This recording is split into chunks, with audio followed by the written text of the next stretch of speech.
nos deixa livres da natureza pecaminosa para que nós possamos ser livres para fazer a vontade do Criador. É uma liberdade para sermos obedientes. Então, esse é um conceito de liberdade satânico.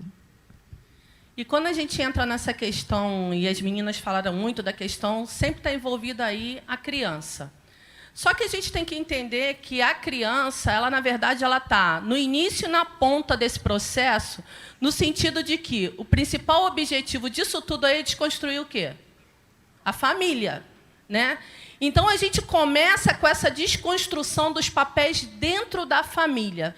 E isso está muito mais arraigado, e eu não vou falar de quem está lá fora, mas eu vou falar de nós que estamos aqui, que somos servos do Senhor, que pautamos a nossa vida pela palavra de Deus.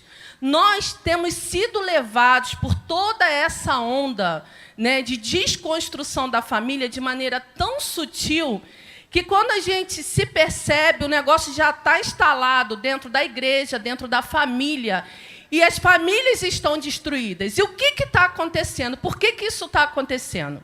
Né? Há um psicanalista, o Nolasco, ele traz um livro que é de Tarzan a Homer Simpson. A imagem está aí? Bota aí, por favor. O que a gente vê aqui? O que as mulheres são? Isso aí foi o primeiro filme dos Vingadores. Eu fiz questão de ver. O que nós temos aí? Mulheres o quê? Empoderadas, fortes, né? Elas resolvem a situação. E qual o retrato de homem que nós temos? Para quem tem filho bobinho. Pequeno, Papai Pig. Né? Tão bonitinho o desenho da Peppa Pig. Tão lindo o desenho da Peppa Pig. Vamos fazer a festinha de aniversário da Peppa Pig? Quem é a representação desse pai nessa família? Um bobão, para não dizer outra coisa. E quem é a representação? Olha, e esse desenho aí que eu mostrei na tela é antigo, é bem antigo, da década de 80. Que ainda tem muita força hoje. Que representatividade de homem ele traz? Do moleirão, que não sabe nada, que não se mete em nada, que não resolve nada. E isso começa a desconstruir papéis dentro da família. Porque dentro da família cristã, e eu não vou falar da família lá fora, mas eu vou falar das nossas famílias aqui, o que nós temos hoje? Mulheres empoderadas financeiramente, intelectualmente, espiritualmente, e homens enfraquecidos. E eu vou dizer para vocês com muita propriedade, porque eu trabalho com as famílias aqui da igreja, quem tem enfraquecido os homens são as mulheres. Isso é muito sério. Sabe como é que a mulher enfraquece o homem? Nas coisas simples. Você não sabe fazer nada. Quando o homem vai ajudar o filho a amarrar o sapato, eu vejo. O marido vai ajudar a amarrar o sapato do filho. Sabe o que a mulher fala? Deixa que eu amarro, porque você não sabe amarrar o sapato dele direito, daqui a pouco está desamarrado de novo. Quando o homem vai ensinar o filho o dever da escola, ele não sabe ensinar o dever. Quando o homem vai preparar o filho para qualquer coisa, levar o filho para o futebol, seja lá o que for, que ele volta machucado, tá vendo? Não posso deixar ele um minuto contigo, porque ele já volta machucado. Isso é sutil, mas está dentro da sociedade, dentro das nossas casas. E nós temos enfraquecido o papel do homem, porque a mulher sábia, ela edifica. E é papel da mulher edificar a autoridade do homem. Mas o mais triste, os homens têm se permitido serem minados por esse papel da mulher. Essa imagem do Homer Simpson, fraco, moleirão, acomodado, isso nós temos visto nas nossas famílias. Os homens estão enfraquecidos. Mas por quê? Por que você reclama que você tem que arrumar o prato do seu marido? Porque você faz? Isso não é, gente, feminismo. Tá? Não vamos aqui... Não é dizer que a mulher não pode fazer o prato do marido. Eu faço do meu com o maior prazer. Mas são pequenas coisas que a gente tira do homem a sua autoridade. Renata, se você me permite. E é muito sutil, né? Porque, às vezes, a gente confunde religiosidade com prática de vida cristã. Se eu venho na igreja e eu me visto como Esther, me identifico com Esther, canto sobre Esther, amo Esther, mas se da porta da minha casa para dentro eu me comporto como Vasti, eu não posso esperar a colheita de Esther. E o feminismo nos ensina a ser desrespeitosa com a figura da autoridade masculina como vestir. Então, de fato, o que a gente vai viver é o fruto da colheita que tivermos, dos princípios que praticarmos dentro das nossas casas. Eu ia começar a minha fala aqui, só um minutinho, eu ia começar a minha fala aqui com uma citação de um teólogo inglês do início do século passado, desculpem a minha pronúncia, é G.K. Chesterton. Vou tentar não puxar o x. Enfim. Obrigado, gente. Ele dizia o seguinte, eu ia começar a minha fala com ele, mas ele tem uma citação fantástica, ele fala o seguinte: vai chegar um dia em que a gente vai ter que provar ao mundo que a grama é verde. Se esse dia não chegou, ele está chegando, porque é disso que a gente está falando aqui. Mas nessa fala de vocês, ele tem uma outra citação, lembrei dela agora, fantástica. Ele disse isso no início do século passado, antes de guerra, antes de Segunda Guerra. Ele se virou e falou o seguinte: o grande paradoxo do feminismo é fazer com que as mulheres acreditem que são livres quando servem aos seus obrigadores, mas são empregadores, mas são escravas quando servem ao seu marido. É forte. E aí a gente vai entrar aqui numa questão que é uma questão científica, né? Há toda uma base científica que foi levantada, essa teoria base, e ela é de um médico, educador físico e psicólogo, que é Lebout, e ele vem dizer o seguinte: toda a estrutura nossa corporal, ela é desenvolvida e aprendida ao longo das fases da vida. E aí Lebout vai trazer a questão, e eu vou pedir para pular aí os slides, que eu já estou lá no Lebout, lá no esquema corporal, para a gente entender alguns conceitos aqui. Ele vem dizer que o corpo ele passa por fases. E esse esquema corporal, desde a criança, ele tem um desenvolvimento específico. A criança de 0 a 3 anos de idade, ela tem o que Lebout chama de corpo vivido. O que é isso? É aquilo que a criança experimenta. É aquilo que ela percebe do mundo através do seu corpo. Então, mamar, evacuar, o fazer xixi. Todo mundo que é experimentado através do seu corpo. E o que a ideologia de gênero tem tentado fazer? Nós temos aí no slide cartilha que se ensina às crianças, desde a creche, dos 0 anos de idade, está aí para mostrar para vocês, que é para se manipular a criança a partir dos 0 anos de idade.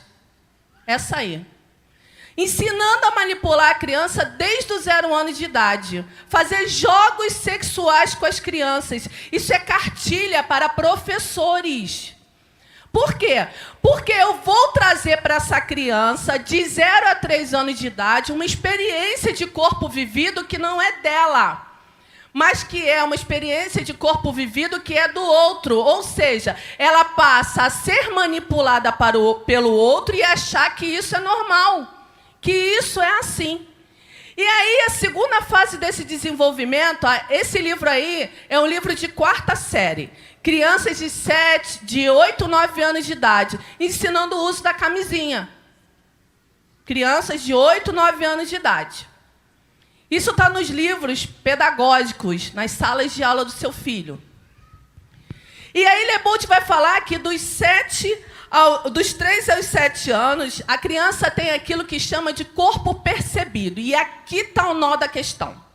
Essa questão de corpo percebido.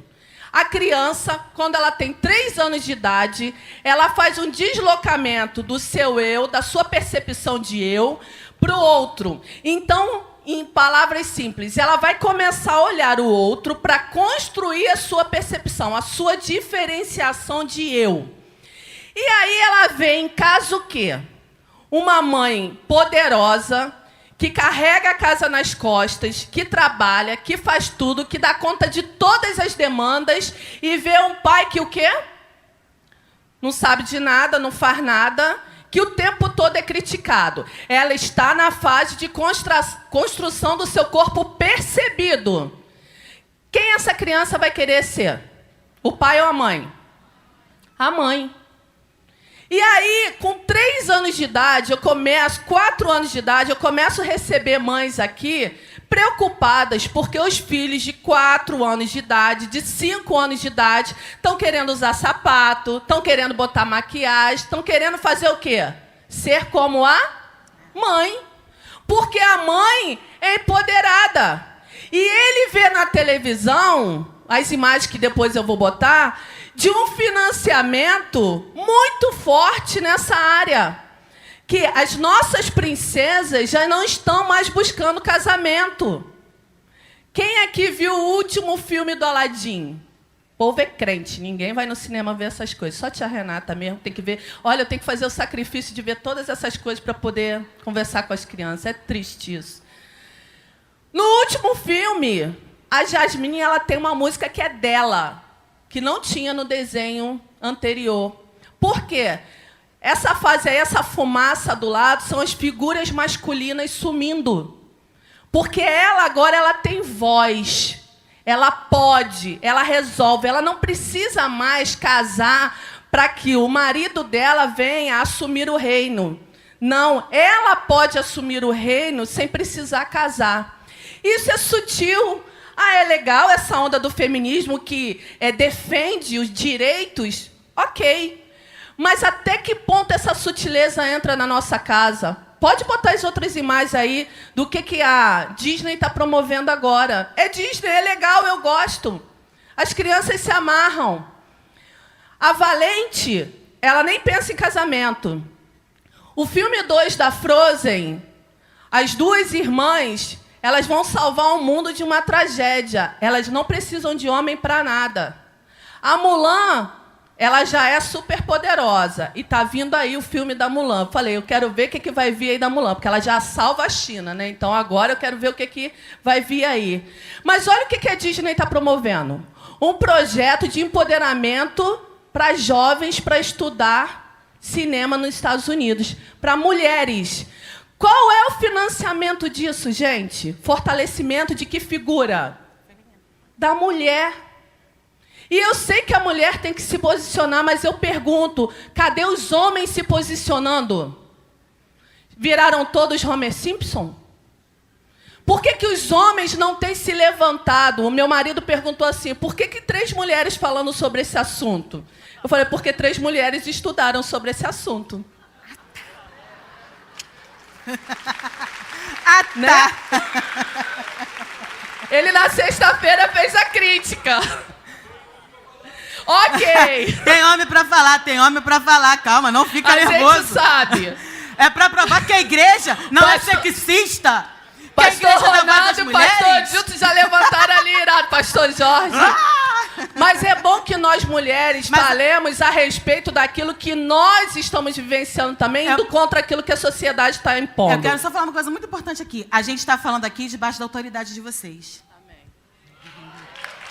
E é importante também nós estarmos dando voz a esse tipo de discussão dentro da igreja para dizer que nós não identificamos a vocação que Deus projetou para nós como sinônimo de fraqueza.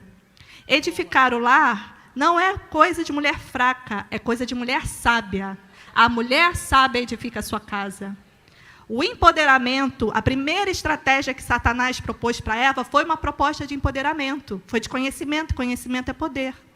Então, é importante nós estarmos aqui para rejeitarmos, rechaçarmos todo tipo de empoderamento que Satanás esteja oferecendo para a mulher e dizer, nós estamos aqui em submissão à autoridade masculina para a honra e glória do nome do Senhor Jesus. Até porque se são os homens que estão aqui, é opressão feminina. É opressão, não é opressão. É isso que eu tô falando. Então, desde que nós mesmos vamos contra isso tudo aí. Para fechar essa primeira fala, falando de esquema corporal, então eu tenho o corpo vivido, que é o corpo que, desde da maternidade, é estimulado a ser tocado de maneira que não é uma maneira saudável, para que a criança perca essa identidade de corpo vivido. Aí vem a questão do corpo percebido, e aí esse corpo percebido, de 3 a 7 anos, é quando justamente o menino, principalmente, mira a estrutura familiar e ele vê uma mulher fortalecida e um homem enfraquecido. E aí, com 7, 8 anos de idade, a coisa eclode. Porque aí vem o corpo representado. E é quando as mães começam a arrancar os cabelos. Porque o menino que até então usava o sapato da mãe, botava o vestido da mãe, ele começa a usar o seu corpo para representar aquilo que ele acredita. E aí é aquilo que a gente chama dos trejeitos. Ai, meu Deus, meu filho está com trejeitos efeminados. Por quê? Ele está usando o seu corpo para